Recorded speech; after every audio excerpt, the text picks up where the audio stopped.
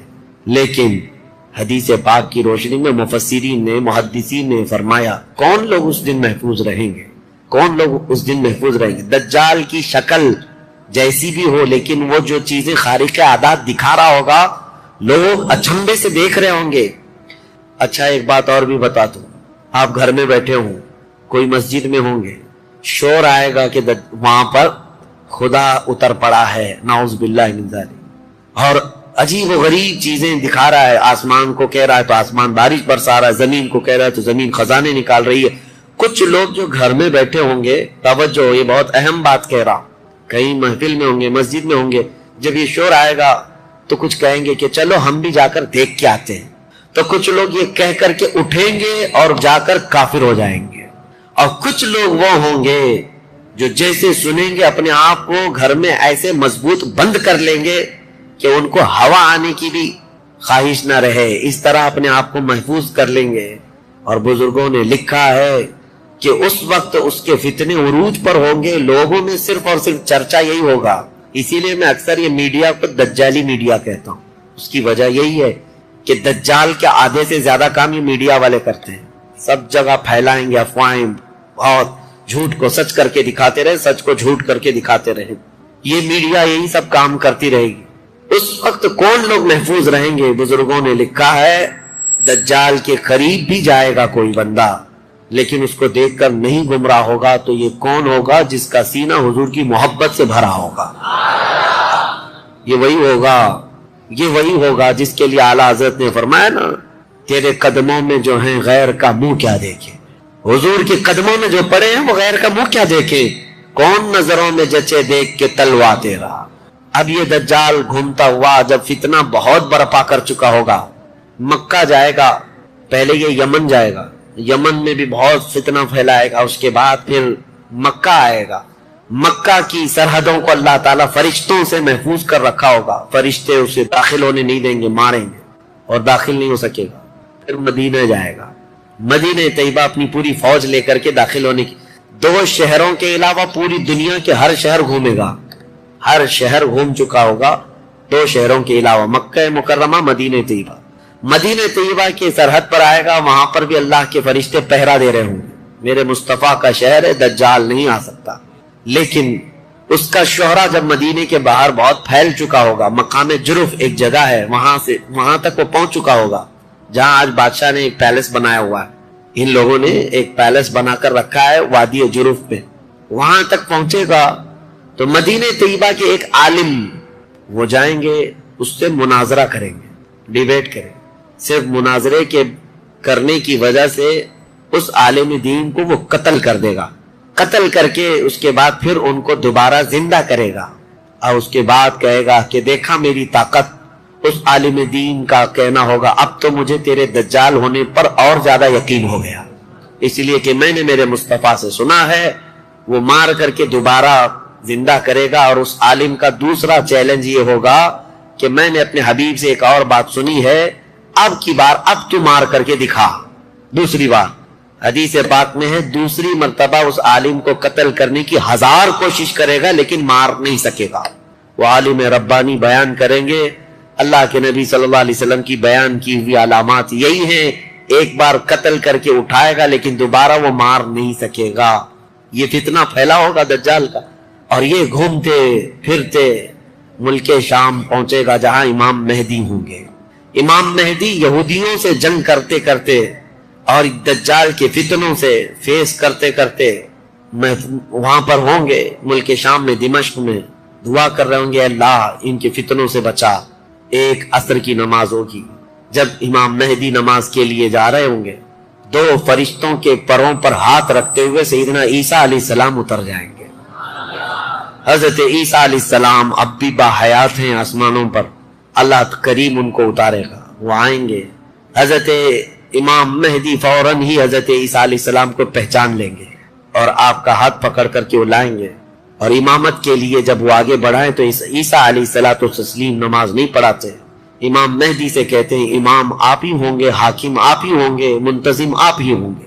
اب عیسیٰ علیہ السلام یہ بیان فرمائیں گے میں تو صرف اور صرف دجال کے قتل کے لیے آیا ہوں. اس کے بعد امام مہدی نماز سے فارغ ہو کر اللہ کا شکر بجا لائیں گے. پھر یہ عیسیٰ علیہ السلام کی معیت میں جیسی باہر نکلیں گے، حدیث پاک میں ہے عیسیٰ علیہ السلام کی سانس یا ان کی خوشبو جہاں تک جائے گی دجال اتنا تیز پگھلتا چلا جائے گا، قریب نہیں آ پائے گا. اب وہ ادھر ادھر بھاگا بھاگا پھر رہا ہوگا عیسیٰ علیہ السلام کے خوف سے. عیسیٰ علیہ السلام جس وقت آئیں گے وہ سنہرا دور حدیث پاک میں ہے. اب عیسیٰ علیہ السلام صلیب کو توڑ دیں گے کہ عقیدہ ختم کرو، خنزیر کو ماریں گے، جزیہ ختم کریں گے. اور اس کے بعد عیسیٰ علیہ السلام اس ملعون دجال کو بھگاتے بھگاتے مقام لد پر لے جائیں گے جو آج اسرائیل میں ہے، وہاں تک لے کر جائیں گے. مقام لد پر عیسیٰ علیہ السلام اس کو اپنے تیر سے ماریں گے، ختم ہو چکا ہوگا. دجال کے جتنے ہمراہی تھے ان کو بھی عیسیٰ علیہ السلام ختم کر دیں گے. اب جب واپس عیسیٰ علیہ السلام دمشق پہنچیں گے ملک شام تو حدیث پاک میں پوری روئے زمین پر ایک بھی کافر نہیں ہوگا، جو ہوگا وہ مسلمان ہوگا. یہ وہ وقت ہے جس کا وعدہ اللہ نے قرآن میں فرمایا هو الذی ارسل رسولہ بالہدی ودین الحق لیظہرہ علی الدین کلہ. وہی اللہ ہے جس نے اپنے رسول کو ہدایت کے ساتھ بھیجا ہے تاکہ اپنے دین کو ساری دنیا پر غالب کرے. اب تک یہ دین پوری دنیا پر نہیں غالب آیا، لیکن وہ دن ہوگا جب عیسیٰ علیہ السلام تشریف لائیں گے روئے زمین پر. اسی لیے میں کہتا ہوں وہ دن آئے گا جب ہر گھر سے آواز آئے گی لبیک یا رسول اللہ. وہ دن آئے گا، وہ وقت آئے گا. صبر کے بعد، ہر اندھیرے کے بعد صبح ہونا ہے، رات کے بعد اجالا آنا ہے. ہاں آج جو حالات ہیں انشاءاللہ العزیز کچھ دیر کی خاموشی ہے، پھر شور آئے گا. آج کتوں کا وقت ہے، کل ہمارا دور آئے گا انشاءاللہ العزیز. میرے عزیزو، سیدنا عیسیٰ علیہ السلام جب اسے قتل کر چکے ہوں گے اور پھر روئے زمین پر صرف پرچم اسلام لہرا رہا ہوگا. امام مہدی کی عمر 49 سال یا 50 سال کے آس پاس ہوگی. وہ بیت المقدس میں انتقال کر چکے ہوں گے. آپ کی جنازہ کی نماز عیسیٰ علیہ السلام پڑھائیں گے، وہیں دفن ہوں گے. پھر عیسیٰ علیہ الصلوۃ والتسلیم مومنین کو لے کر مدینہ طیبہ کا رخ کریں گے. جب نبی پاک صلی اللہ علیہ وسلم کے روضے کے پاس عیسیٰ علیہ السلام آئیں گے، عیسیٰ علیہ السلام نکاح بھی فرمائیں گے، آپ کی اولاد بھی ہوں گی، لیکن مدینہ طیبہ میں آپ کا انتقال ہوگا اور میرے آقا کے حجرے میں دفن ہوں گے. حضور صلی اللہ علیہ وسلم کا حجرہ روضہ مبارکہ، اس میں ایک جگہ عیسیٰ علیہ السلام کی باقی ہے. سیدنا عیسیٰ علیہ الصلوۃ والتسلیم وہاں دفن ہوں گے. لیکن ایک بات میں آپ کو بتا دوں، عیسیٰ علیہ الصلوۃ والتسلیم اس وقت بھی نبی ہی رہیں گے. ان کا جو منصب نبوت ہے وہ ہے، لیکن شریعت ان کی نہیں چلے گی، میرے مصطفیٰ کی ہوگی. شریعت صرف میرے مصطفیٰ کی ہوگی. اس لیے کہ جس دن میرے آقا پیدا ہوئے اس دن سے لے کر قیامت تک صرف ایک ہی سکہ چلنا ہے. آئی نئی حکومت، سکہ نیا چلے گا. عالم میں رنگ بدلا صبح شب ولادت. عیسیٰ علیہ الصلوۃ والتسلیم کے انتقال کے بعد اب کیا ہوگا؟ اب کیا ہوگا؟ آپ دفن ہو چکے ہوں گے، قیامت قریب آ چکی ہوگی. اب اس کے بعد معاملہ یہ ہوگا کہ اللہ تبارک و تعالی قوم یاجوج ماجوج کو پیدا کرے گا. ہاں اس میں بیچ میں ایک روایت یہ بھی ہے کہ عیسیٰ علیہ السلام کو اللہ تبارک و تعالی حکم فرمائے گا کہ میں ایک ایسی قوم بھیج رہا ہوں جو دنیا میں فساد مچائے گی. جو مومنین ہیں ان کو لے کر کوہ طور پر چلے جائیں. عیسیٰ علیہ السلام کوہ طور کی طرف مومنین کو لے کر جائیں گے، لیکن اس وقت زمین پر یاجوج ماجوج ایک قوم ہے. یہ دو لوگ نہیں ہیں. بہت سارے لوگوں کے ذہن میں ایسی بات آتی یاجوج ماجوج دو آدمی ہوں گے. دو آدمی نہیں، یہ بہت بڑی فوج ہے، بہت بڑی فوج ہے. اور یہ ابھی موجود ہے. یافس بن نوح کی اولاد میں سے یہ ایک جزیرے میں قید ہے. وہ واللہ عالم، لیکن قرآن میں 16ویں پارے میں اس کا ذکر ہے کہ حضرت سکندر ذوالقرنین نے ایک لوہے کی پگھلا کر کے پہاڑوں کے بیچ دیوار بنا کر ان کو قید کر رکھا. یہ قوم آ نہیں سکتی. لیکن قیامت کے قریب وہ سد سکندری جو باندھی ہوئی دیوار ہے وہ ٹوٹ کر گر جائے گی. یاجوج ماجوج پورے باہر نکل آئیں گے، اور جیسے آئیں گے وہ جس ندی کے کنارے سے گزریں گے پورا پانی پی جائیں گے. وہ جو درخت ملے جو کچھ بھی ہو سب کھا جائیں گے، کچھ بھی نہیں. یہاں تک کہ یہ وہ زمانہ ہوگا حضرت عیسیٰ علیہ السلام ابھی موجود ہوں گے، ان کے انتقال سے پہلے ہی یہ یاجوج ماجوج آئے. ایک بیل کا سر جو ہے 100 دینار میں مل رہا ہے، 100 سونے کے سکے، اور اس کو بھی لوگ غنیمت سمجھیں گے. اتنی مہنگائی کوئی چیز ہی نہیں مل رہی ہوگی، سب یہ کھا کر چٹ کر چکے ہوں گے. پھر عیسیٰ علیہ السلام کی دعا سے ہی اللہ کے نبی عیسیٰ علیہ السلام یہ عرض کریں گے مولا اس ظالم یاجوج ماجوج سے ہمیں نجات عطا کر. اللہ تبارک و تعالیٰ ایک بیماری ان کی گردن میں پیدا کرے گا، وائرس آئے گا ان کو بھی، یاجوج ماجوج کو. واللہ عالم اس وقت کا کون سا کورونا ہوگا، کون سا آئے گا، لیکن اس وائرس سے ایک ہی دن میں وہ پوری فوج مر جائے گی، اور مرنے کی وجہ سے پوری روئے زمین پر اتنی بدبو پھیل جائے گی، تعفن، اٹھانے والا کوئی نہیں ہے ان کی لاشیں. تو پھر یہ بھی ملتا ہے روایت میں کہ اللہ تعالیٰ لمبی بڑی گردنوں والے پرندے بھیجے گا، وہ پرندے ان کی لاشیں اٹھا اٹھا کر کے جنگلوں کی طرف چلے جائیں گے. پھر اللہ تعالیٰ بارش برسائے گا، اتنی تیز بارش برسے گی کہ پوری زمین پاک ہو چکی ہوگی. یاجوج ماجوج کا فتنہ ختم ہوگا، عیسیٰ علیہ السلام کا انتقال ہوگا. پھر اچانک ایک جانور باہر آئے گا جس کو دابۃ الارض کہا گیا ہے. یہ آئے گا، یہ آ کر کے اپنے ایک ہاتھ میں موسیٰ علیہ السلام کا عصا اور ایک ہاتھ میں سلیمان علیہ السلام کی انگوٹھی، یہ دونوں لے کر کے زمین پر گھومتا رہے گا.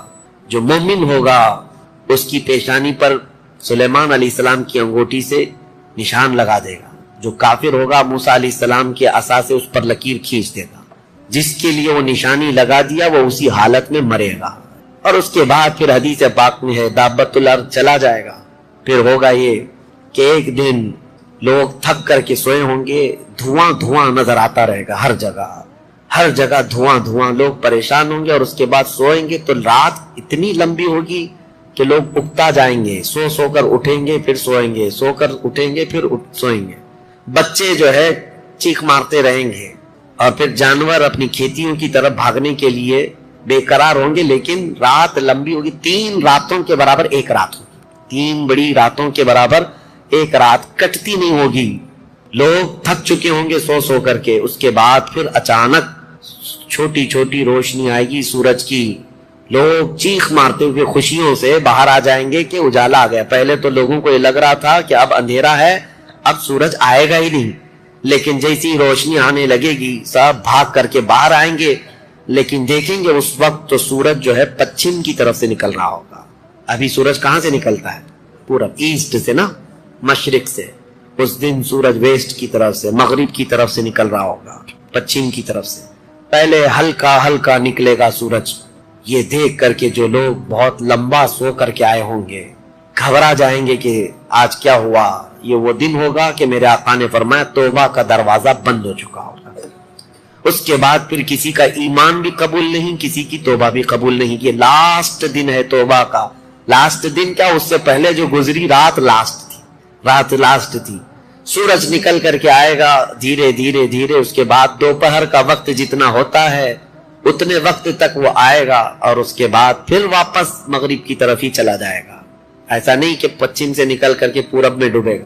آدھے تک آئے گا دوپہر تک، اور اس کے بعد سورج پھر اپنے معمول کے مطابق جیسی روٹین ہے واپس پھر پچھم کی طرف چلا جائے گا، ڈوب جائے گا. یا آخری دن ہے، اب کسی کا ایمان کام نہ کرے گا، اب کسی کی توبہ کام نہ کرے گی.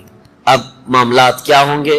دھیرے دھیرے مومنین کا انتقال شروع ہوگا تو نئے مومن نہیں ہوں گے. مومن انتقال کرتے جائیں گے، حکومتیں پھر سے ختم ہو جائیں گی. ایک روایت یہ بھی ملتی ہے جہجہ نام سے ایک اور بزرگ جو حکومت کریں گے چند سال، لیکن اس کے بعد پھر عادل حکمران نہیں آئیں گے، ختم ہوتے چلے جائیں گے. اب مسلمانوں کی تعداد جب گھٹنے لگے گی تو پھر بے حیائی بہت بڑھ جائے گی. اتنی کہ کھلے عام زمین پر سب کچھ ہونے لگے گا. ننگا پن جانوروں کی طرح لوگ زنا کرتے رہیں گے. سڑکوں پر، روڈوں پر، راستوں پر سب کھلے عام گناہ ہو رہے ہوں گے. بے حیائی بڑھ چکی ہوگی. یہاں تک کہ حبشیوں میں سے، اب کالے لوگوں میں سے ایک جماعت جائے گی خانہ کعبہ کو بھی گرا دے گی. یہ وہ زمانہ ہوگا جب مومنین ختم ہو چکے ہوں گے. اب اس کے بعد ایک ٹھنڈی ہوا چلے گی، نرم. اس کے متعلق فرمایا گیا بہت نرم ہوا، میٹھی ہوا چلے گی اور پوری دنیا میں چلے گی. جو مومن ہوگا وہ ہوا ان کے بغلوں سے گزرے گی تو وہ اسی وقت انتقال کر جائیں گے. ایمان والے ختم ہو چکے ہوں گے. اب میرے آقا صلی اللہ علیہ وسلم فرماتے ہیں روئے زمین پر اللہ اللہ کہنے والا کوئی بھی باقی نہیں رہے گا.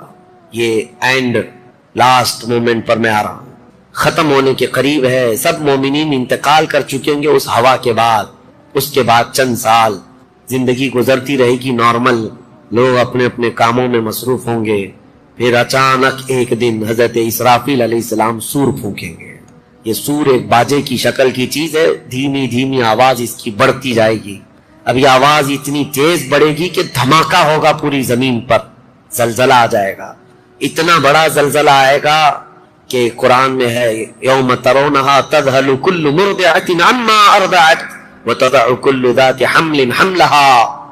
تم اس دن دیکھو گے حمل والی عورتوں کے پیٹ سے بچے باہر آ جائیں گے. ہر آدمی جو دودھ پلانے والی ماں جو ہے بچے کو لے کر بیٹھی ہوگی, اس آواز پر وہ بچے کو اٹھا کر پھینک دے گی. کوئی ماں اپنے بچے کو پھینکے گی؟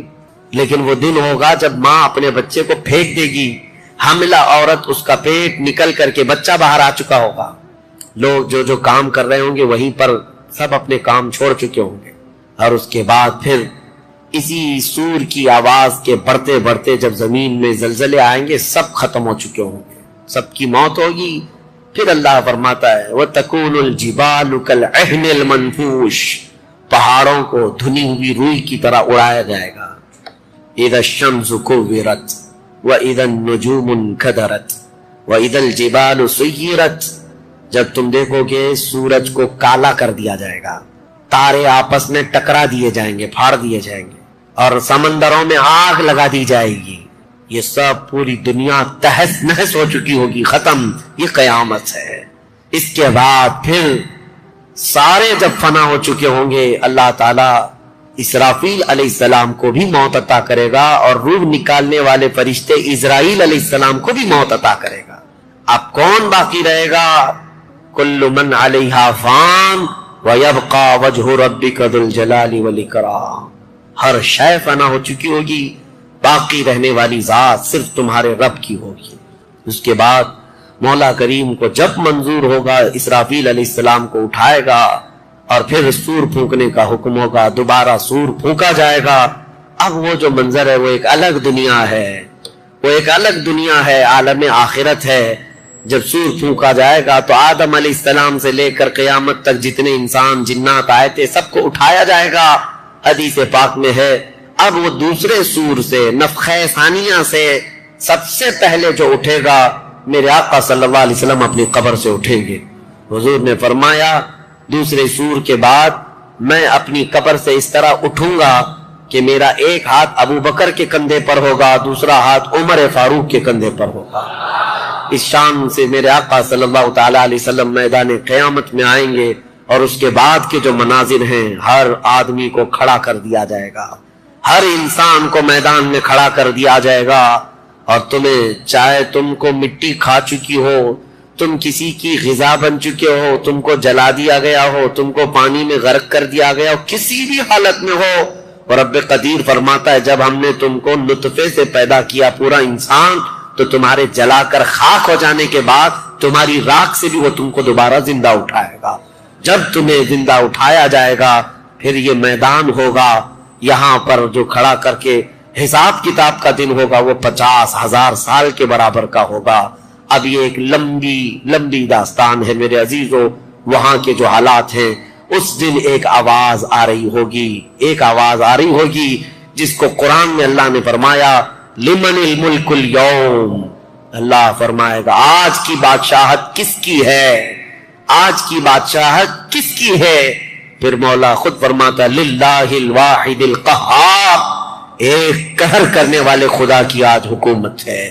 جو اکڑتے تھے, جو گھمنڈ کرتے تھے, سب کو کھڑا کیا جا چکا ہوگا, اور فرشتے پکار رہے ہوں گے این الجبارون این المتکبرون, کہاں ہیں غرور میں چلنے والے, کہاں ہیں اکڑ میں رہنے والے, سب جمع ہو جاؤ. سب کے گناہ ان کی پیشانیوں سے ظاہر ہو رہے ہوں گے.